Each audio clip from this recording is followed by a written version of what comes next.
আচ্ছা, এখন আমরা করব তোমার ডিটারমাইনারের যত তোমার বিসিএস এবং পিএসসি দেন ভার্সিটি কোয়েশন আছে সবগুলো আমরা করব এখন। চলো, এক নম্বর যদি আমরা দেখি, আইডেন্টিফাই দ্য কারেক্ট সেন্টেন্স। এখানে কারেক্ট সেন্টেন্স কোনটা? লিসেন, এটা আমরা রাইট ফ্রম ভার্বও পড়ে আসছিলাম যে সে স্পিকস ইংলিশ লাইক ইংলিশ, সে কথা বলে ইংরেজি লাইক ইংলিশ। আচ্ছা, এটা বোঝাচ্ছে সে ইংরেজি বলে ইংরেজদের মতো, লাইক দ্বারা মতো বোঝাচ্ছে। আমরা জানি যে জাতির নামের পূর্বে দা বসে, the বাঙালিজ, the English, the American, মাথায় রাখতে হবে। তাহলে যেহেতু এখানে দা নাই, এটা কাটা। তারপরে এখানেও দা নাই, এটাও কাটা। এইখানে দা আছে যে সে স্পিক্স, দেখো স্পিক্সের সাথে কিন্তু ভার্বের সাথে অ্যাস আছে, কারণ সাবজেক্টে থার্ড পারসন সিঙ্গুলার, সবগুলোতে আছে মোটামুটি। পার্থক্যটা হচ্ছে কোনটা? এইখানে ইংলিশের পূর্বে দা নাই, অন্যগুলোতে এখানে দা আছে, আবার এখানেও দা আছে, কিন্তু এইখানে আবার তোমার ভাষার পূর্বেও দা আছে। আমাদের মনে রাখতে হবে যে ভাষার পূর্বে দা বসে না, জাতির পূর্বে দা বসে। তাহলে কারেক্ট সেন্টেন্স হচ্ছে কোনটা? ঘ নম্বরটা। তারপরে তোমার দ্বিতীয়ত কোনটা বলছে দেখো, identify the determiner in the sentence bring me that বুক। তো এখানে ডিটারমাইনার, তো ওই যে আমি বলছিলাম ডিটারমাইনারগুলো মুখস্থ করো, দ্যাটটা হচ্ছে ডিটারমাইনার, ঠিক আছে? তারপর এখানে বলছে identify the determiner in the following sentence, I have no news. আমরা জানি নো একটা ডিটারমাইনার, তাহলে এখানে নো একটা ডিটারমাইনার, এভাবে আসলে তো অনেক সহজ। তারপর বলছে 4 নম্বরে, I still have dash money. Okay, এখানে কারেক্ট কোয়ান্টিফায়ার ইউজ করতে বলছে। সো এখন যদি আমরা এখানে কারেক্ট কোনটা হবে, আই স্টিল হ্যাভ মানি। একটু লক্ষ্য করেন যে a few, quite a few, many, a little. আমরা যদি সবগুলো অবজার্ভ করে দেখা যাবে কি, এ ফিউ তো তোমার কাউন্টেবলের পূর্বে বসে, তো আমাকে আগে দেখতে হবে ড্যাশের পরে যে ওয়ার্ডটা আছে, এটা আমি যদি এটা যে কোনো জায়গা থেকে আসুক, এটা ডিটারমিনার হোক বা নাউনের ভিতরে দিতে পারে, ঠিক আছে? সো বিষয়টা হচ্ছে যখন প্রশ্ন ব্যাংক দিবে অনেক সময় বোঝা যায় না যে এটা কি ডিটারমিনার থেকে আসছে নাকি নাউনের ভিতর থেকে দিয়েছে, ঠিক আছে?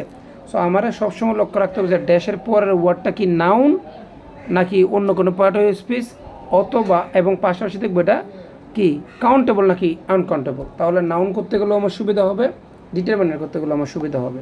তাহলে দেখো ড্যাশের পরে যে ওয়ার্ডটা আছে মানি, মানে এটা আনকাউন্টেবল। কথা হচ্ছে স্যার মানি কীভাবে আনকাউন্টেবল? দেখেন, মানি শব্দটি আনকাউন্টেবল কেন? তোমার মানিটাকে একসাথে টাকা বোঝা যায়, এটাকে কাউন্ট করা যায় না। আমরা যদি এমনি ভেঙে ভেঙে টাকার পরিমাণটা বলতো তাহলে সেটা ছিল কাউন্টেবল, ঠিক আছে? আমরা এটা আলাদাভাবে মনে রাখবো যে মানি শব্দটা কি, মানি বললে এটা কাউন্টেবল, ওকে, সরি আনকাউন্টেবল, ওকে, মাথায় যেন থাকে। তাহলে আনকাউন্টেবলের পূর্বে আনকাউন্টেবল ডিটারমিনার বসবে, ফিউ তো কাউন্টেবলের পূর্বে বসে, তাহলে এটাও হবে না। আর মেনিও কাউন্টেবলের পূর্বে বসে, খালি লিটল বসে আনকাউন্টেবলের পূর্বে, তাহলে এটা সরাসরি এখানেই বসে যাবে, ঠিক আছে? কোনটা? A little. তারপরে বলছে তোমার 5 নম্বরটা যে which word is the determiner in the sentence will it take much time. এখানে বলছে ডিটারমাইনার কোনটা? অবশ্যই মাছ, এগুলো তো পারা যাবে। আর 6 বলছে dash amazing song haunted me for a long time. আচ্ছা, অ্যামাজিং সং, একটু ড্যাশের পর একটা লক্ষ্য করো, ড্যাশ অ্যামাজিং অ্যাডজেক্টিভ আর সং হচ্ছে নাউন, আর ডিটারমিনার কিন্তু নাউন বা প্রনাউনকে প্রভাবিত করে। তাহলে সং এটা কি স্যার? আমরা যদি একটু লক্ষ্য করি, সং এটা একটা নাউন, ঠিক আছে? তাহলে সং যেহেতু একটা নাউন, সেহেতু আমরা যে কাজটা করব, আচ্ছা এইখানে আনসার কোনটা হবে একটু লক্ষ্য করি আমরা।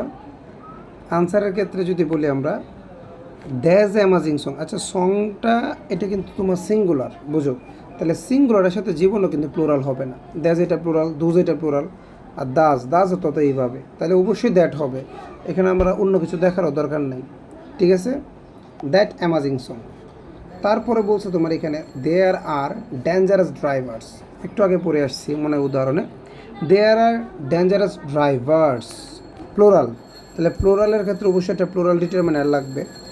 আচ্ছা, এখানে বলছে কি দেখো, এ ভেরি লট অফ, এরকম হয় না, ভেরি লট অফ হয় না কি, এ লট অফ হয়, এটা এমনি বল। ভেরি মেনি অফ, এটাও হয় না, এটাও বাদ। ভেরি মাচ অফ, এটা তো হবে না, তাহলে লট অফ হবে। আর আমরা জানি লট অফ তোমার কাউন্টেবল নাউনের পূর্বে বসে, প্লাস তোমার হ্যাঁ বোধক বাক্যে বসে, তাহলে দেয়ার আর এ লট অফ ডেঞ্জারাস ড্রাইভার্স। শেষ, বিষয়টা ক্লিয়ার? আচ্ছা, তারপর যেটা দেখো পিএসসির যে কোয়েশনগুলো আছে আমরা ধীরে ধীরে ভার্সিটিগুলো কমপ্লিট করবো, খুবই অল্প আছে। সো এখানে বলছে আর্থ ইজ রাউন্ড। তো আমরা জানি পৃথিবী, আর পৃথিবীতে ইউনিভার্সাল যেগুলো মানে একটাই আছে, সরি ইউনিভার্সাল বলতে চিরন্তন সত্য না, মানে একটা যেটা আছে ঠিক আছে পৃথিবীতে, সেটার ক্ষেত্রে কী হয়, দা হয়। পৃথিবীও তো তোমার সৃষ্টিজগতে একটা, তাই এটার পূর্বে কী হবে, দা। তারপরে বলছে তোমার my daughter goes to dash university everyday. My daughter goes to university everyday, এখানে ড্যাশে কোনটা বসবে, listen to me. My daughter আমার মেয়ে, গোজ টু যায়, ইউনিভার্সিটিতে যায়। মনে রাখবেন এই যে যাওয়া উদ্দেশ্যে ইউনিভার্সিটির পূর্বে প্রতিদিন, এখানে কোনো প্রতিষ্ঠানকে যদি উদ্দেশ্য করে বলা হয় তাহলে উদ্দেশ্যে যাওয়া বুঝালে ওইখানে কোনো আর্টিকেল বসে না, মানে কোনো জায়গায় উদ্দেশ্য করে যাওয়া। যেমন এখানে আমি একটু ক্লু দিয়ে দিই, তুমি যদি মনে করো প্রতিষ্ঠান অর্থে যদি কখনো হয় এখানে আর্টিকেল বসে না। আবার যদি তোমার একটা ভবন অর্থে হয়, ঠিক আছে, যে এই একটা ভবন মনে করো যে আই ওয়ান্ট টু ঠিক আছে the university to meet with my teachers, তখন আমি বলবো যে মানে কি ইউনিভার্সিটি একটা ভবন উদ্দেশ্যে বোঝাচ্ছে, I want to the university.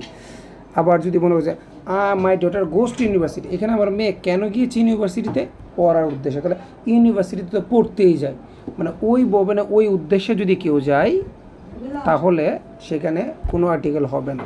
But different ভবনে মানে বিভিন্ন প্রতিষ্ঠানে উদ্দেশ্য ব্যতীত মানে অন্য কোনো কাজে গেলে ওই ক্ষেত্রে আর্টিকেল বসবে। কথা ঠিক আছে স্যার? তাহলে এখানে কোনো আর্টিকেল বসবে না। এটা একটু ভালোভাবে মনে রাখবেন যে কোনো প্রতিষ্ঠান যে উদ্দেশ্য বানানো মানে প্রতিষ্ঠানটা যে উদ্দেশ্যে তৈরি সেই উদ্দেশ্যে যদি ওইখানে যাওয়া বোঝায় তাহলে আর্টিকেল হবে না।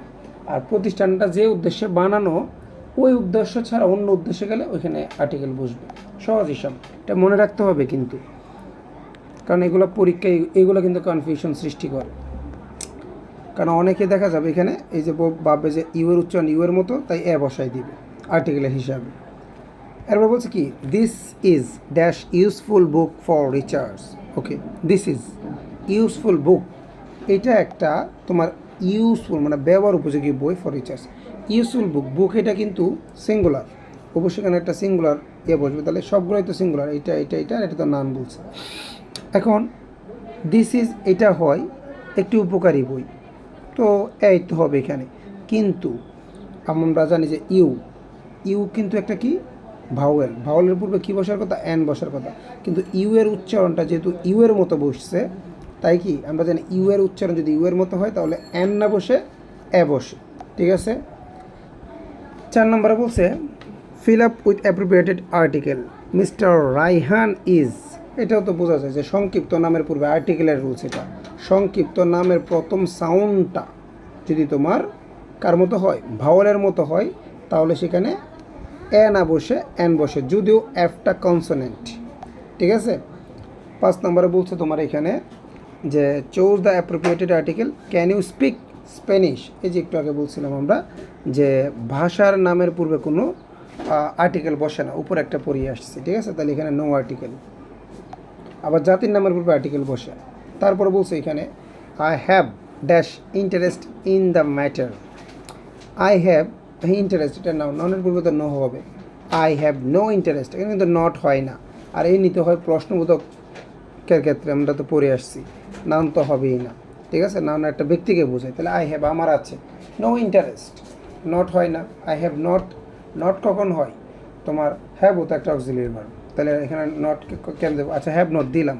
তারপরে যদি বার্বের 3 নাম্বার থাকতো একটা কথা ছিল, এটা তো বার্ব না, এটা তো নাউন, কথা ঠিক আছে, বুঝতে হবে বিষয়গুলো।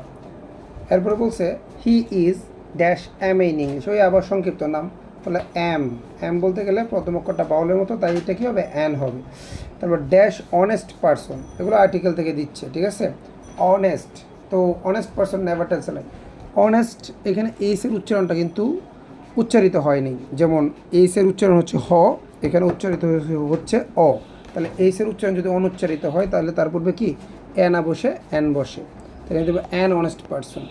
তারপরে দিব আমরা যেটা there is dash milk in the বোতল, ঠিক আছে, দেয়ার ইজ ড্যাশ মিল্ক। আচ্ছা আমরা যদি এখানে একটু মিল্কের দিকে তাকাই আমরা, মিল্ক, এটা তো আনকাউন্টেবল, তাহলে ফিউ হবে না, তারপরে স্মল তো হবেই না, ঠিক আছে, এটা বাদ, এই দুইটা হবে না, তাহলে হয় লিটল নাহলে ভেরি লিটল। তো ভেরি লিটল বলতে কিছু নেই, আমাদের কী হবে এ লিটল দিতে পারি, যে দেয়ার আর আ লিটল মিল্ক, মানে অল্প একটু দুধ আছে কোথায়, বোতলের ভিতরে, অল্প অল্প দুধ, কথা ঠিক আছে স্যার?